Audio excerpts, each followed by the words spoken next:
Coopération économique, l'axe Bamako-Doha se renforce. Des opérateurs économiques qataris à Bamako pour échanger sur les opportunités d'affaires et d'investissement. Financement des activités de développement de la région de Tombouctou, l'Union européenne met à disposition une enveloppe de plus de 6 milliards de francs CFA. Sport, football, compétitions africaines des clubs. Le Real de Bamako reçoit demain, samedi, les Léopards du Congo. Le Real, qui n'a qu'un point après 2 journées, doit s'imposer en vue de se relancer dans le groupe A. Nous sommes vendredi 6 juin, mesdames et messieurs, bonsoir et bienvenue dans ce journal que nous ouvrons par les activités au palais de Koulouba. Le président de la République, Ibrahim Boubacar Keïta, a accordé cet après-midi une audience au président de la Banque populaire de Mauritanie. Auparavant, le chef de l'État avait reçu une délégation d'hommes d'affaires, d'opérateurs économiques du Qatar. Les Qataris sont à Bamako pour échanger avec leurs homologues maliens sur les opportunités d'investissement. Avec le chef de l'État, ils ont évoqué le renforcement de la coopération bilatérale, nous dit Bourama Traoré. Une forte délégation qatari chez le président de la République Ibrahim Boubacar Keïta. Elle est composée des directeurs de projets et des responsables de certains départements ministériels tels l'énergie et l'industrie, le transport, l'emploi et les affaires étrangères. Principal sujet évoqué avec les chefs de l'État, le renforcement de la coopération bilatérale entre le Mali et le Qatar, notamment dans le domaine économique. C'est surtout sur le plan économique et surtout pour développer certains secteurs et pour aussi faire des projets fructiers qui auront un intérêt pour les deux pays. Et nous savons tous que le développement économique mène à la stabilité et à la paix dans le pays. Avant cette audience avec les présidents de la République, les Qataris avaient eu une séance de travail avec leurs homologues maliens. Les deux parties ont surtout parlé des opportunités d'investissement.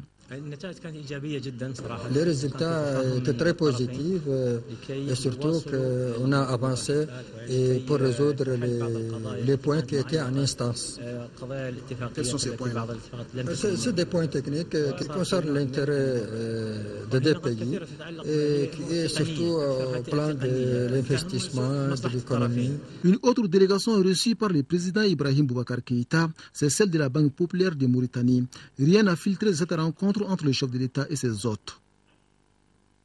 Avant cette audience avec le chef de l'État, Maliens et Qataris s'étaient retrouvés autour d'un petit déjeuner pour peaufiner leur coopération sur initiative du ministère de l'Industrie et de la Promotion de l'Investissement. L'occasion était toute trouvée pour présenter le cadre des affaires et des opportunités d'investissement au Mali et celle du portefeuille des projets prioritaires et stratégiques du gouvernement du Mali. Nyanya Aliou Traoré était présente à ce petit déjeuner. Le monde appartient à ceux qui s'élèvent tôt, dit-on. Cette maxime cadre bien à ce petit déjeuner de travail démarré aux environs de 7 heures sous les bons auspices des ministres des Affaires étrangères et celui de l'Industrie. L'objectif était de montrer aux futurs partenaires qataris toute la richesse économique et culturelle dont regorge le Mali. Nous avons d'abord présenté l'environnement des affaires au Mali.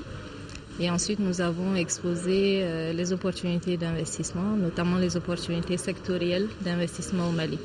Donc, le cadre des investissements aujourd'hui au Mali, on peut dire qu'il est compétitif. Ce que nous avons surtout vendu, c'est la cadence à laquelle le Mali est capable d'entreprendre les réformes. Les ministres ont surtout mis l'accent sur les bonnes relations qui lient nos deux pays. Les deux sont convaincus que le Mali et le Qatar sont partis pour un partenariat gagnant-gagnant. Nous nous félicitons de l'intérêt particulier que le Qatar manifeste aujourd'hui à l'endroit de notre pays. Donc cette amitié nous donne le socle pour nous permettre de développer davantage les relations politiques, économiques et commerciales entre nos deux pays. Je voudrais annoncer ici donc qu'un ambassadeur a été identifié pour le Qatar. Il y a des opportunités qui ont déjà été saisies par le Qatari. Nous avons Qatar Mining qui est déjà là depuis déjà plusieurs mois suite à la visite du président donc au Qatar. Il y a Qatar Petroleum qui est également en train de voir ce qu'elle peut saisir comme opportunité au Mali. Qatar Holding qui est le fonds d'investissement je dirais, souverain du Qatar, donc qui est venu également pour saisir. Et également Hassad Food, qui regarde le domaine agro-industriel. Au-delà de ça, les ministères sectoriels des différents du gouvernement du Qatar sont là également pour échanger sur les cadres de collaboration avec le gouvernement du Mali. Au chef de la délégation qatari de confirmer toute l'importance que son pays accorde au développement de cette jeune mais très dynamique coopération. Plusieurs conventions ont été signées et d'autres devoirs de l'exécuter. Pas seulement pour le désir de nos deux pays, mais plutôt pour accélérer le développement dans votre pays. J'insiste de continuer dans cette voie. Une présentation du cadre des affaires et des opportunités d'investissement au Mali et celle du portefeuille des projets prioritaires et stratégiques du gouvernement du Mali a meublé la réunion. En marge de la rencontre entre Maliens et Qataris, le président du collège transitoire de la Chambre de commerce et d'industrie du Mali s'est entretenu avec la délégation qatari. Au menu des échanges, la revue des portefeuilles et le point sur la tenue prochaine de la commission mixte Mali-Qatar. Mamadou Tcheni Konaté est au micro de Nyanya Aliou Traoré. La discussion, en fait, consistait à faire le point des dossiers que nous avons eu l'avantage de présenter aux investisseurs qataris lors de la visite présidentielle qui s'est déroulée dans ce pays. Et aujourd'hui, en vue de la prochaine tenue de la première commission mixte Qatar-Mali, nous avons fait une revue des portefeuilles qui ont été retenus là-bas. Et ces portefeuilles se distinguaient en deux catégories. Il y a les grands projets qui allaient au-delà des 15 milliards ou au minimum 15 milliards de francs CFA et ceux qui étaient en deçà. Les autorités administratives et économiques qui sont venues nous ont fait le point de la prise en charge des différents dossiers. Pour les projets inférieurs à un montant de 15 milliards, il nous fallait régler ça avec les investisseurs de la Chambre de commerce et d'industrie du Qatar. Et pour ce faire, nous avons convenu avec eux de signer d'abord de mettre en place un cadre légal qui consistera à signer une convention de coopération avec la Chambre de commerce. Et dans ce cadre légal, les projets inférieurs à 15 milliards seront présentés à des investisseurs privés qataris. Au-delà de ce seuil, les grands projets feront l'objet de prise en charge par le Fonds d'investissement du Qatar, qui en fait est une structure publique, qui est un fonds d'investissement public, donc sera réglé avec le ministre de l'économie et des finances du Qatar, avec son homologue malien. Il s'agissait donc de s'accorder sur ces différentes modalités de saisine pour que tout cela soit cadré et que finalement ici officiellement que tout rentre dans l'ordre lors de la grande commission mixte Mali-Qatar. Le Haut Conseil islamique du Mali a organisé cet après-midi à la Grande Mosquée de Bamako une cérémonie de lecture du Saint-Coran pour une bonne pluviométrie et le retour de la paix dans notre pays. La cérémonie s'est déroulée en présence du Premier ministre Moussa Mara, les membres du Haut Conseil, des imams, des érudits et une foule composée de nombreux fidèles. Nous écoutons le Premier ministre Moussa Mara. Il est au micro de Ibrahim Diawara du bureau des oulémas.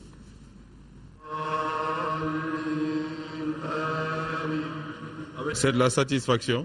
Nous venons d'assister à une grande prière de toute la communauté musulmane pour le pays. Nous sommes à une période où nous avons besoin de prière, de bénédiction pour la paix, pour l'entente entre les Maliens, pour la stabilité de notre pays. Et aujourd'hui, c'est ce qui vient d'être dit. Nous demandons simplement à tous les croyants, de quelque religion qu'ils soient, partout où ils sont, de continuer à prier pour le Mali. Nous avons besoin de ça, d'assurer la stabilité, d'assurer l'entente des Maliens derrière les autorités pour un pays de paix, un pays d'entente, un pays de prospérité, un pays où tout ce qui est comportement négatif, trafic de drogue, terrorisme, soit à jamais banni du territoire. Donc aujourd'hui, c'est cette piste qui vient d'être entamée. Nous remercions l'ensemble des autorités religieuses pour ce geste au nom du président de la République et du gouvernement et vivement d'autres. Et je suis sûr que d'autres suivront, Inch'Allah. L'actualité sur un tout autre plan, intensifier la production agricole au Mali à travers la mise à disposition des jeunes des terres aménagées. C'est l'une des principales recommandations du Forum des jeunes qui s'est déroulé à Ségou et dont les travaux ont pris fin hier. Et c'était sous la présidence du Premier ministre. Le récit de nos envoyés spéciaux à Ségou, Hadama Djakité et Soumaïla Berté. 3 jours d'échanges et de recherche d'opportunités d'emploi agricole, le Forum des jeunes de Ségou ne manquera pas de produire des effets. Tant les 2 parties, initiateurs et bénéficiaires, font montre de leur optimisme. Et les recommandations adoptées au cours des travaux n'en sont pas moins explicites. Nous recommandons au gouvernement une intensification du rythme de la production agricole au Mali à travers la mise à disposition des jeunes des terres aménagées. Une synergie d'action entre le ministère de la Jeunesse et de la Construction citoyenne, le ministère du Développement rural, le ministère de l'Éducation nationale et celui de l'Enseignement supérieur et de la Recherche scientifique et le ministère de l'Emploi et de la Formation professionnelle, la révision des programmes des écoles techniques et professionnelles en les orientant vers l'entrepreneuriat agricole, la mise en place d'un fonds national d'appui aux initiatives des jeunes dans le domaine agricole en réorientant certains fonds, notamment au niveau de la pêche. Mettre en place une politique de fixation des jeunes dans l'agriculture pour lutter contre l'exode rural et le flux vers les zones d'orpaillage. Nous sommes convaincus que l'agriculture demeure un secteur porteur et ce n'est pas juste de 20 mots, c'est une réalité.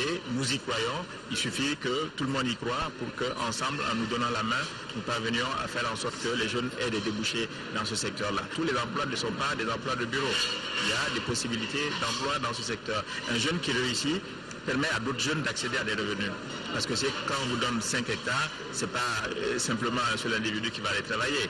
Il aura besoin d'autres bras et d'autres jeunes pour pouvoir l'aider à monter. Les questions d'emploi des jeunes ont toujours été au centre de tous les discours des plus hautes autorités. Et le Premier ministre Moussa Mara renvoie les jeunes à leur sens entrepreneurial et singulièrement dans le secteur agricole.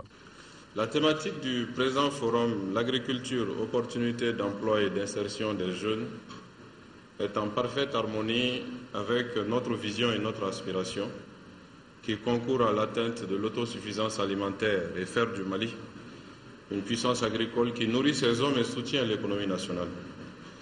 Pour atteindre ces objectifs ambitieux et nobles, nous devons faire preuve d'audace, abandonner les sentiers battus, envisager de nouvelles stratégies et proposer de nouvelles pistes d'exploitation agricole pour les jeunes. Aujourd'hui, il est aisé de comprendre que le monde rural, avec ses atouts diversifiés, constitue de réelles opportunités d'insertion des jeunes. Nous devons inverser la tendance et revenir à la normale. C'est la campagne qui doit nourrir la ville et non le contraire. Nous devons à chaque instant avoir à l'esprit l'engagement du président de la République, chef de l'État envers les jeunes, qui consiste à les mettre à l'abri de la précarité, des aventures, des déviances sociales, du désespoir, et en même temps développer chez eux la vertu des nobles traditions des Mali, dont le credo a toujours été le culte de l'effort, le don de soi et l'esprit du travail bien fait. Agriculture, opportunités d'emploi et d'insertion des jeunes, le pari est ainsi donc lancé. Il reste aux jeunes de faire preuve d'initiative en montant des projets agricoles bancables. Nous restons dans la région de Ségou pour parler du lancement à Fanzana de la campagne nationale de reboisement 2014. Cette campagne concerne 116 000 hectares qui vont recevoir plus de 50 millions de plants. La cérémonie de lancement qui s'est déroulée a été présidée par le ministre de l'Environnement, de l'Eau et de l'Assainissement. Ségou, nous retrouvons Kandé Silla. La mise en terre de l'acacia sénégal ou gommier de la forêt classée de Fanzana, commune rurale de Pelengana, par le ministre de l'Environnement, de l'Eau et de l'Assainissement marque le lancement de la campagne nationale de reboisement 2014.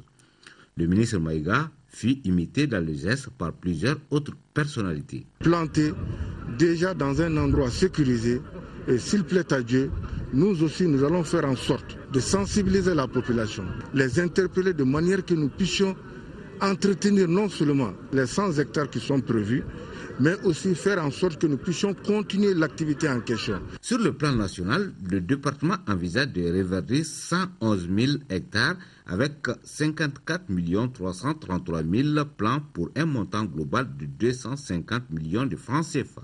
Comme nous le disons, conformément au thème de la journée d'aujourd'hui, que les terres appartiennent aux générations futures, il faudrait que nous réparions ce que nous avions gâté, ce que nous avions détruit. Nous, en tant qu'individus, en tant qu'êtres humains, comme on dit, toutes les actions anthropiques qui conduisent à la dénudation, à la déforestation. Donc il faut réparer d'abord à l'intérieur de ces forêts-là. Tous les espaces déboisés, il faut essayer de les réparer. On note enfin que ce lancement s'inscrit dans le cadre des activités de la quinzaine de l'environnement. Quinzaine mise à profit par le département pour sensibiliser davantage les populations sur les dangers liés à la déforestation et à la dégradation de notre environnement.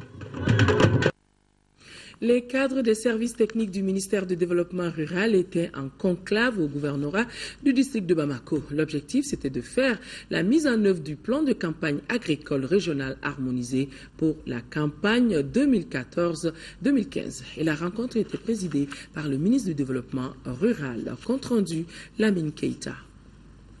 La rencontre du ministre du Développement rural avec les responsables des services techniques au niveau du district de Bamako est une première. L'initiative vise à créer une synergie d'action au niveau du district pour une harmonisation du plan de campagne agricole 2014-2015. Nous avons senti le besoin de venir discuter avec nos cadres, et nationaux et régionaux, parce que nous avons pris des décisions historiques. Nous sommes engagés dans un plan de campagne pour la première fois harmonisé et consolidé, à atteindre vraiment des objectifs assez importants. Et surtout, ce qui me paraît important, c'est de partager avec l'ensemble de nos cadres ce choix du gouvernement de la République du Mali. Le gouvernement de la République du Mali veut faire de l'agriculture le moteur de son développement. À l'issue de la rencontre, au cours de laquelle les responsables des différents services ont exposé leurs projets pour la campagne 2014-2015, le ministre du Développement rural a invité les uns et les autres à plus d'engagement pour l'atteinte des objectifs. Le président nous a annoncé qu'il consacrerait désormais 15% du budget à l'agriculture. Il a aussi apporté une bonne nouvelle à nos producteurs, à savoir qu'il décide que désormais le sac d'engrais subventionné, qui était à 12 500, serait vendu à nos producteurs à 11 000 francs. Et c'est aussi heureux que c'est la première fois, en tout cas dans la formulation, la préparation des plans de campagne, qu'on ait décidé d'étendre la subvention des engrais à l'élevage et la pêche. Alors à partir du moment où l'État nous a fait confiance, j'ai indiqué que la confiance se mérite. La confiance engage notre responsabilité et nous devons la mériter.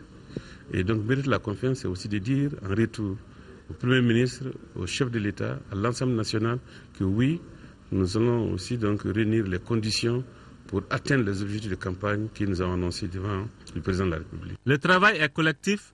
Je sollicite donc l'esprit d'équipe, a conclu le ministre. L'école de maintien de la paix a tenu ce matin la 12e session de son conseil d'administration. Au menu, l'examen des rapports d'activité de 2013 et le projet de programme 2014. L'ouverture des travaux s'est déroulée en présence du ministre de la Défense et des anciens combattants. Alousseinou Touré, compte rendu. Le Mali doit revoir à la hausse sa part de contribution dans le fonctionnement de l'école de maintien de la paix à Lyon-Blondambey. C'est l'une des recommandations formulées par les administrateurs lors de la session écoulée. Pour le tout nouveau ministre de la Défense, des progrès ont été effectués dans ce sens. Le colonel-major Bandao a promis de rendre plus visible et plus lisible cette participation malienne et faire connaître davantage l'école de maintien de la paix au niveau national. Mais l'école de la paix, c'est aussi et surtout la participation financière et technique de certains pays et organismes comme l'Union européenne, le Japon, la France, la Suisse ou encore le Canada, sans oublier notre organisation sous-régionale qu'est la CEDEAO. Vous savez mieux que moi que cet exercice est capital pour la vie de l'école.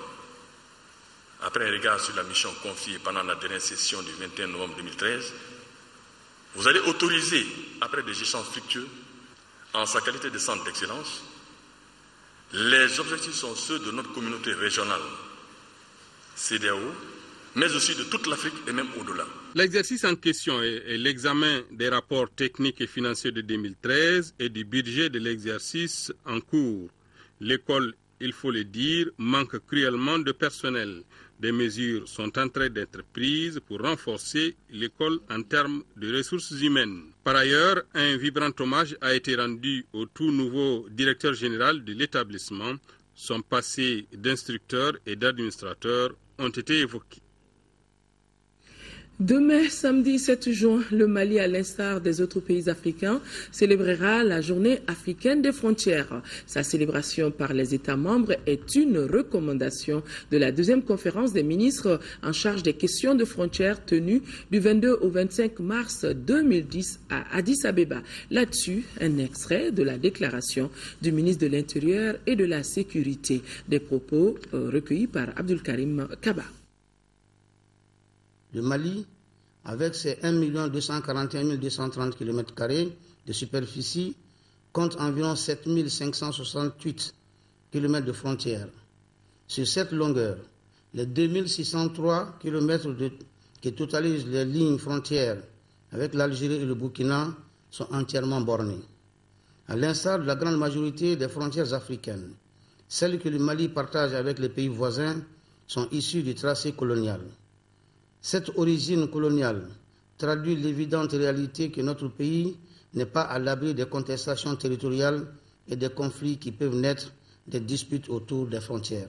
Tenant compte de cette réalité et pour contribuer à l'atteinte des objectifs de prévention des conflits frontaliers et d'approfondissement des processus d'intégration, le gouvernement du Mali s'est doté d'une politique nationale des frontières qui consacre son engagement pour le respect du délai 2017.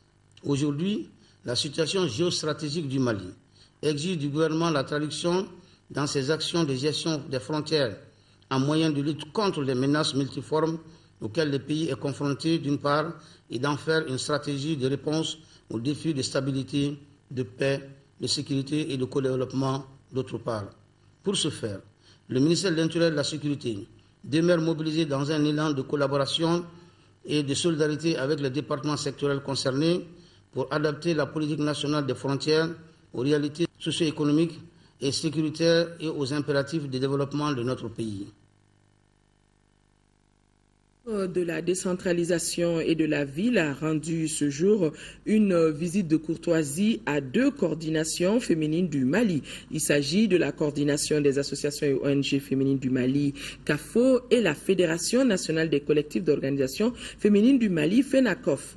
Étant les partenaires privilégiés de la décentralisation et de la qualité de la ville, le ministre Ousmane Sy les a rassurés de sa disponibilité à travailler avec elles pour la mise en œuvre des recommandations des États généraux de la décentralisation. Les 2 organisations de femmes ont pris l'engagement de mettre à profit leur démembrement qui se trouve à tous les niveaux du territoire malien pour la réussite de la régionalisation et l'amélioration du cadre de vie des citoyens. Les organisations de la société civile ont animé à la Maison de la Presse une conférence de presse, cela suite aux événements douloureux des 17 et 21 mai 2014. Au cours de cette conférence, elles ont remis une déclaration à la presse fustigeant le MNLA et ses alliés, demandant aussi à être associés à toute initiative de négociation dans la crise du Nord. Compte rendu Mahamadou Doumbia. Les organisations de la société civile tiennent à faire savoir leur opinion, leurs soucis, leurs ambitions face à la crise du nord du Mali et spécifiquement suite aux événements des 17 et 21 mai 2014. Elles l'ont fait savoir dans une déclaration remise à la presse au cours d'une conférence. Dans les grandes lignes de cette déclaration, la société civile considère l'accord préliminaire de Ouagadougou en date du 18 juin 2013 entre le Mali et les mouvements armés, salue les initiatives des différentes organisations qui se sont concrétisées à travers des appels et des marches. Conscient de la pression de la communauté internationale à forcer le Mali à négocier, conscient des difficultés dans la mise en œuvre de l'accord de Ouagadougou qui a entraîné le cantonnement des forces armées maliennes en lieu et place des groupes armés, entre autres, s'adresse ainsi à la communauté internationale. Nous, acteurs de la société civile du Mali, signifions à la communauté internationale que les populations du Mali, de toutes les communautés et de toutes les régions du Mali, appellent à leur assistance à une communauté malienne en danger. Au regard de la situation, les journalistes ont posé des questions relatives, par exemple, à la problématique des champs des prisonniers. Pour négocier, sur quoi faut-il négocier? À toutes ces questions, des réponses ont été données. En définitive, les organisations de la société civile tiennent à participer au débat, aux différentes négociations, car majoritairement, en plus des soldats victimes, les civils aussi souffrent dans leur chair et dans leur âme. Autre endroit, autre conférence, celle organisée par le Parti Solidarité Africaine pour la démocratie et de l'indépendance, SADI. L'animateur n'était autre que le député Oumar Mariko, secrétaire général du parti. La situation qui prévaut à Kidal a été abordée et le SADI, qui est membre de la majorité présidentielle, demande également la réduction de budget de différentes institutions. Nous retrouvons le compte-rendu de Moïse Traoré. Les propositions de sortie de crise de solidarité africaine pour la démocratie et l'indépendance, SADI, vont du recouvrement de fonds au renforcement de l'armée en passant par une mobilisation populaire. Tout appui à notre pays doit venir en appoint. La seule aide que peut nous apporter la communauté internationale est de laisser les Maliens décider souverainement du devenir de leur pays. Une partie des propositions de la formation politique avait déjà été formulée en février 2012. S'agissant de la réduction des charges de l'État, réduire de 20% les chapitres fonctionnement et matériel, le chapitre cabinet. Revoir notre carte diplomatique afin de mettre les chargés d'affaires en lieu et place de la diplomatie classique. Réduire les achats de véhicules. Le gouvernement, réduire sa taille à 17 membres. Aussi, le parti membre de la majorité présidentielle préconise la réduction du budget de chaque institution de la République de 30 ou 50%. Les économies réalisées seront réaffectées au renforcement de l'armée. Quand on était dans l'opposition, on avait peur de nous écouter. On est dans la majorité présidentielle, on a des difficultés d'articulation. Alors donc, ça ne veut pas dire qu'il faut rejoindre l'opposition, mais non. Nous avons notre identité et nous allons batailler dur pour qu'on nous comprenne parce que la fragilité actuelle de notre pays nous l'impose. Le parti est favorable à la reprise du service militaire pour les jeunes à partir de 18 ans. Enfin, SADI souhaite l'organisation de concertation nationale avec l'ensemble des forces du changement.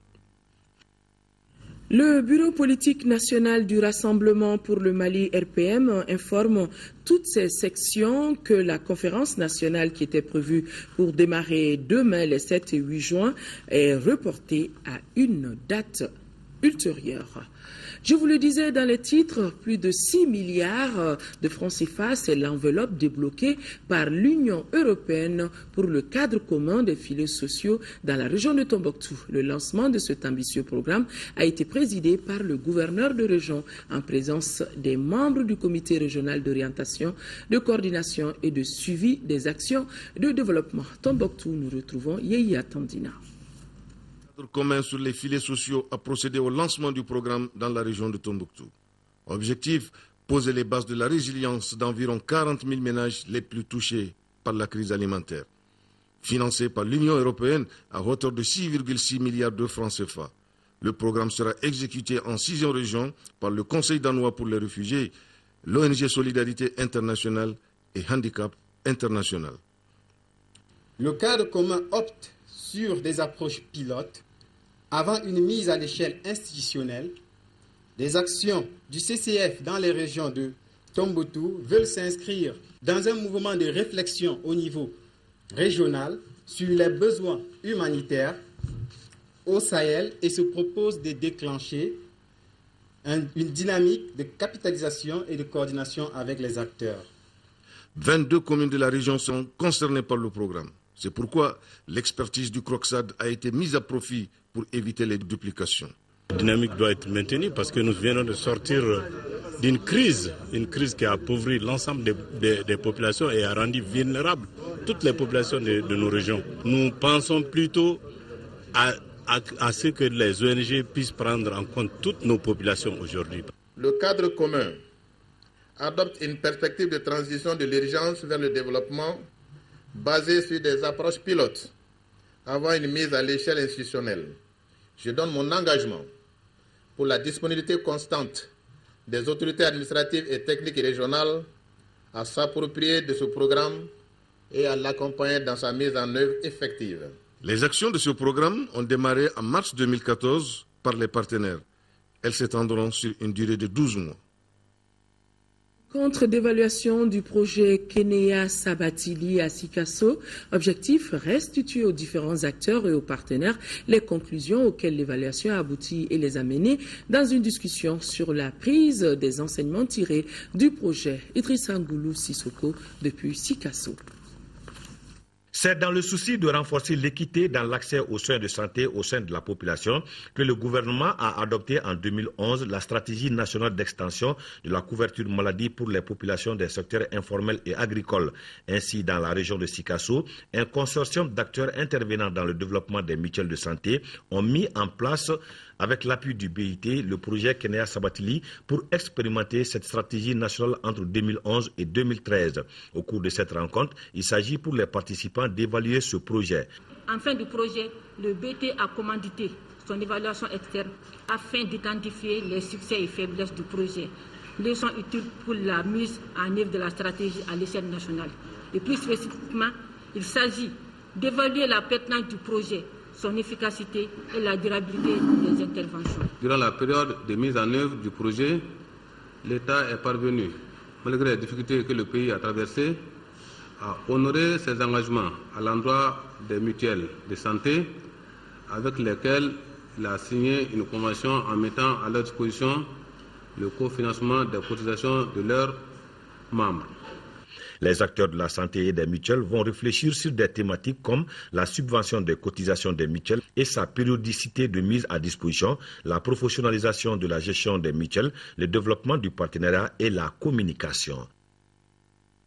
À Koulikoro, le service de la lutte anti-mine des Nations Unies a bouclé ce vendredi la première phase de ses opérations de destruction de missiles obsolètes. Cette phase a permis la destruction de 85 missiles, une occasion pour les responsables militaires des services techniques de l'armée de constater de très près les acquis en matière de destruction de missiles obsolètes. Koulikoro, Seydou Traoré. À peine 2 mois d'opérations techniques et complexes à Tiantiambougou, localité située à quelques encablures de la commune urbaine de Koulikoro, le service de la lutte anti-mine des Nations Unies, UNMAS et ses partenaires ont pu détruire 85 missiles. Ce sont des missiles des années 1978 à 84 d'origine soviétique au compte de l'armée de l'air.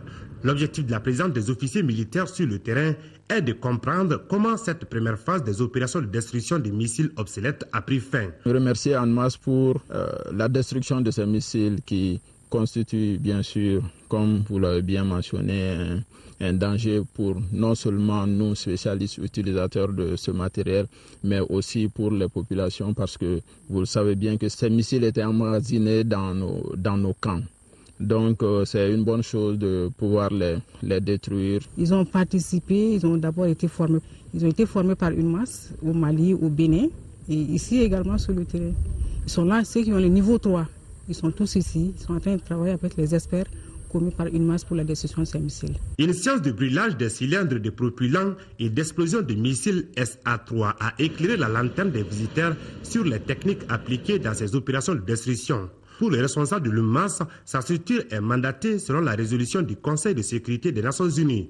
Il s'agit de désarmement de 85 missiles solaires, disons d'une génération antérieure, et vous savez les raisons techniques pour lesquelles il faut les détruire. La deuxième phase doit démarrer après le mois de Ramadan et la saison des pluies. Cette prochaine opération devra toucher les autres missiles, obus, canons inutilisables et la formation des spécialistes en destruction des missiles obsolètes. Vivre dans un environnement sain, cela est possible. C'est pourquoi la Société publique de gestion de l'eau n'a pas hésité à financer un projet sur l'environnement et l'assainissement, cela en partenariat avec la Fondation Santé Environnement. Fatoumata Kone, reportage. C'est la commune 2 qui a servi de cadre au lancement de la campagne Sininyesiki, une campagne qui s'inscrit dans le cadre de la quinzaine de l'environnement. Au cours de cette campagne, les membres du Recotrad jouent un rôle primordial. On donne d'abord l'information. Qu'est-ce que c'est que l'assainissement? Parce que qui dit santé dit assainissement. Qui dit propriété dit assainissement. et on lance un appel solennel à l'ensemble des citoyens du Mali pour qu'ils fassent de l'assainissement leur priorité. Et on devait aussi s'appuyer sur une campagne de communication importante pour sensibiliser les populations cibles sur les bons comportements et les bons gestes en matière d'environnement et de traitement des eaux usées. Par ailleurs, la Société publique de gestion de l'eau de la Belgique, en partenariat avec la Fondation Santé et Environnement, a remis des supports de communication à l'Agence de gestion des stations d'épuration du Mali. Des cahiers scolaires qui contiennent des messages de sensibilisation à l'endroit du milieu scolaire, des boîtes à images adaptées aussi au public cible analphabète, ainsi que des dépliants de sensibilisation et d'information sur le projet.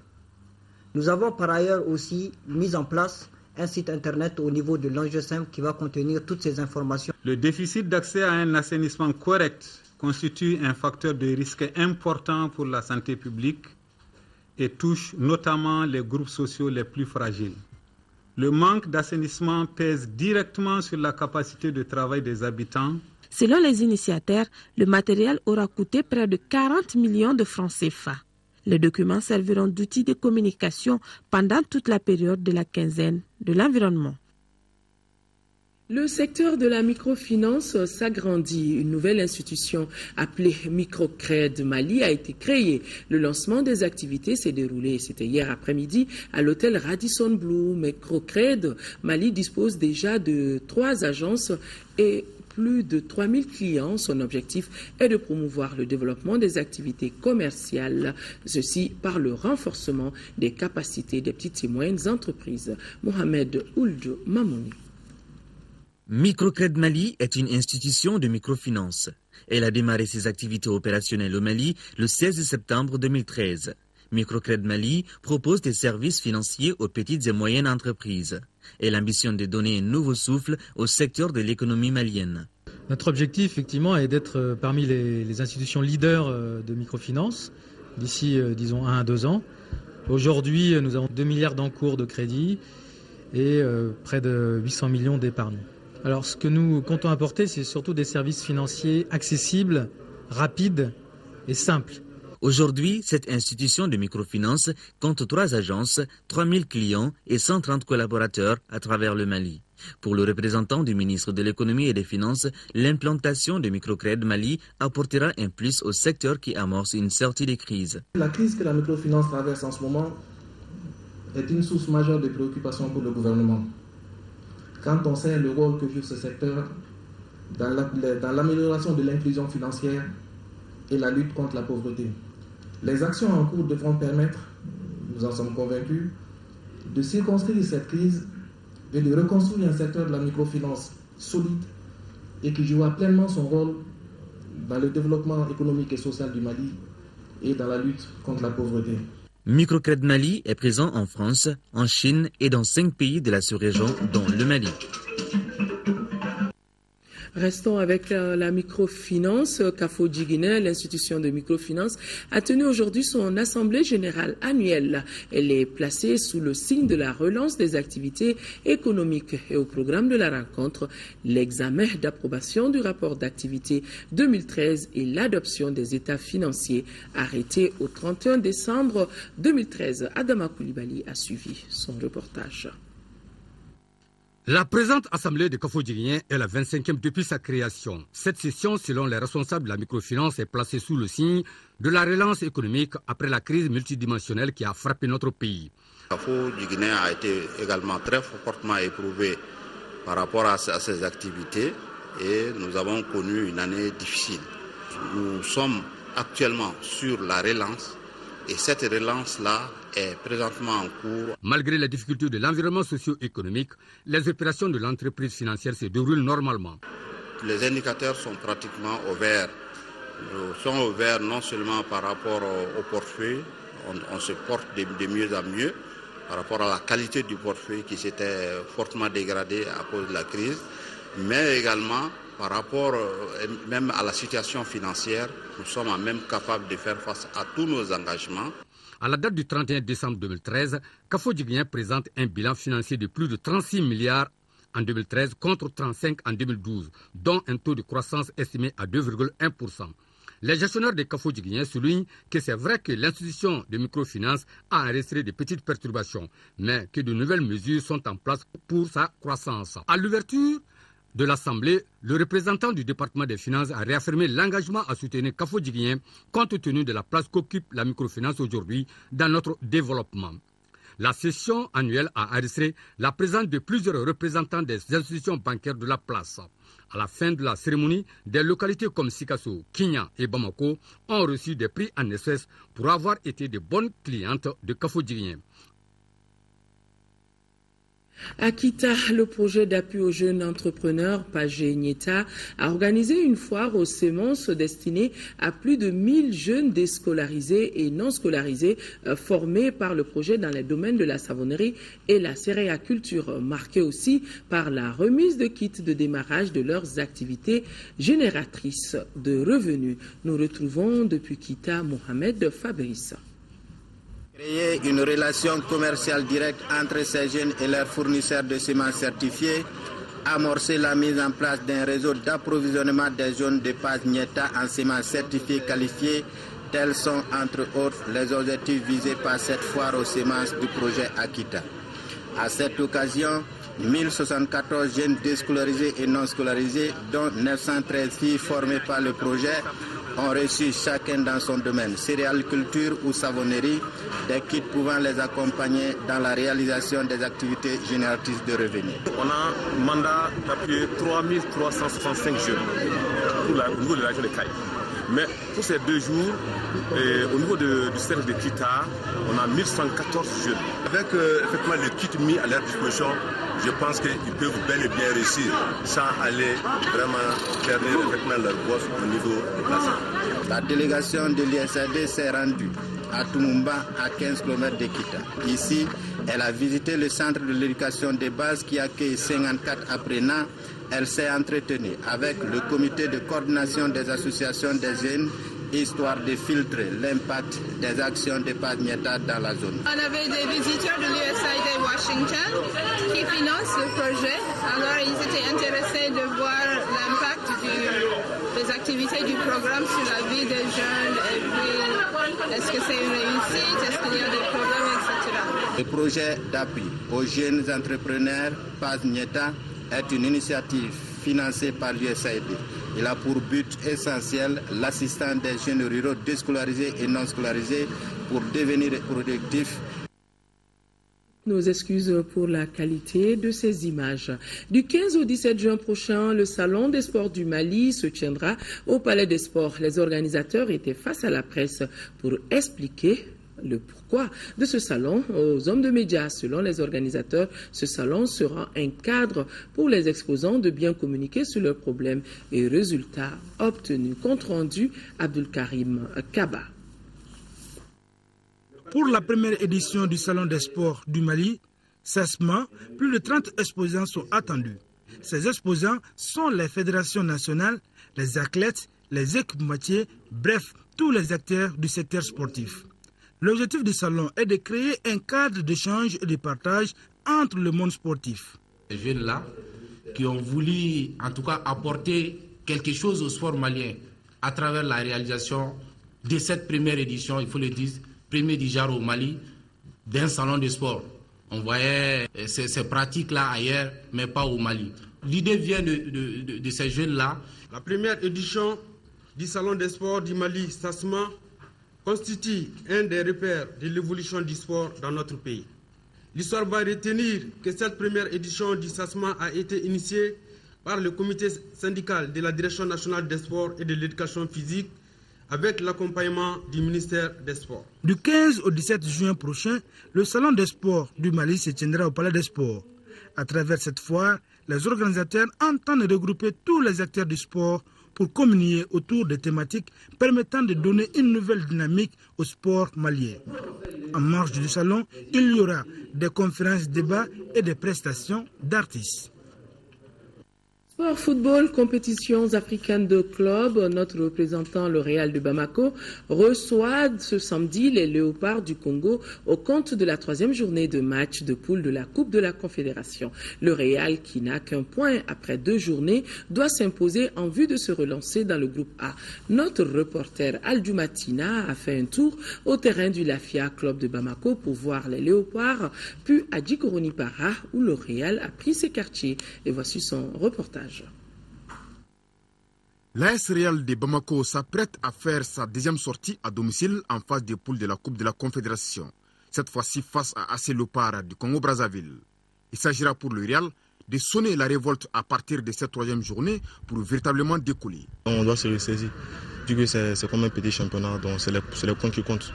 Donc le samedi, on va faire tout pour prendre un maximum de points. Ce match-là, nous, on est obligé quand même de tout faire quand même pour gagner. Donc ça rend encore les choses, je ne dirais pas sérieux, mais l'enjeu est capital quoi. Pour nous et par rapport à la suite de la compétition, on est obligé de tout mettre en œuvre quand même pour faire un bon résultat ici. Seulement 1 point en 2 rencontres dans la poule A, le bilan des Scorpions aurait pu être meilleur s'ils avaient été efficaces, de quoi nourrir des regrets. Je n'ai que des regrets. Sur l'ensemble des 2 matchs, on s'est créé beaucoup d'occasions de buts. On n'arrive pas à mettre le ballon au fond, donc il faut forcément gagner. Nous sommes tous conscients de cela. Malgré tout, la confiance est de mise quant à la rencontre de ce samedi. En face, le Real retrouvera le club congolais de l'AS Léopard de Dolisie, vainqueur de la compétition en 2012 devant le Djoliba Athletic Club, et qui semble venir à Bamako pour faire un résultat. On se déplace de nouveau ici à Bamako contre une équipe du Real qui est très difficile à manœuvrer. Donc l'objectif, c'est comme tous les matchs, c'est de venir pour gagner, mais on sait que l'adversaire a aussi des arguments. Nous sommes habitués de jouer la compétition. On est arrivé ici là, on n'a jamais joué avec Real de Bamako. Ça c'est notre 2e match de la compétition. Bon, on vient pour chercher la victoire. Je pense que nous sommes venus pour faire un résultat ici là. Parce que malgré que j'ai joué contre le Real, mais étant au Djoliba cette fois-ci, je vais jouer contre eux. Étant à l'AS Léopard, donc c'est une autre dimension vu que le Real a beaucoup progressé. Donc je pense qu'on ne va pas négliger ce match-là parce que c'est un match capital pour nous aussi. Donc. Les Fauves du Niari, en 3 déplacements à Bamako en 2012, n'ont jamais été battus. Un signe que le Real entend briser ce samedi en vue de se relancer. Page noire dans ce journal, décès à Caille de Madame Koulibaly Fanta Diallo, combattante de première heure. Elle fut présidente de la section de l'Union nationale des femmes du Mali, UNFM, de Caille jusqu'en 1991. Elle fut militante successivement de l'Union soudanaise RDA, de l'ADEMA, PAJ et du RPM. Son engagement lui a valu la médaille de chevalier de l'Ordre national du Mali. Fanta Diallo a été accompagnée à sa dernière demeure par ses parents et proches. Caille, nous retrouvons Jafar Aïdara.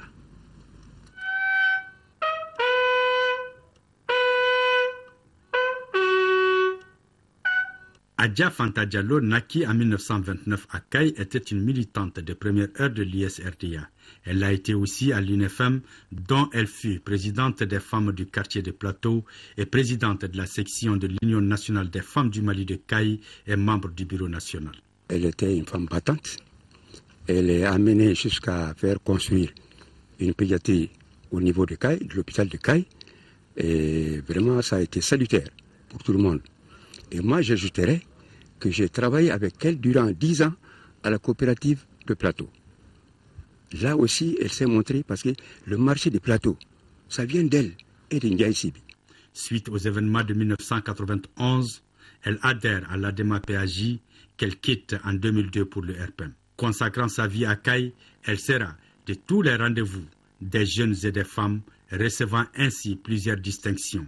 Elle a été élevée au grade de chevalier de l'Ordre national du Mali, suivi des diplômes de reconnaissance de la jeunesse en 1978 et celui des jeunes de la sous-région à la Safra de 1984 à Tambacounda, au Sénégal.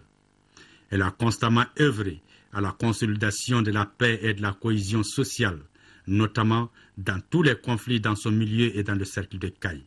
Les enseignants se souviendront longtemps. Fanta Diallo dite Atta a été accompagnée à sa dernière demeure par ses parents, amis, anciens collaborateurs. Elle repose désormais au cimetière de Kaindi, Dors en paix, Maman Atta.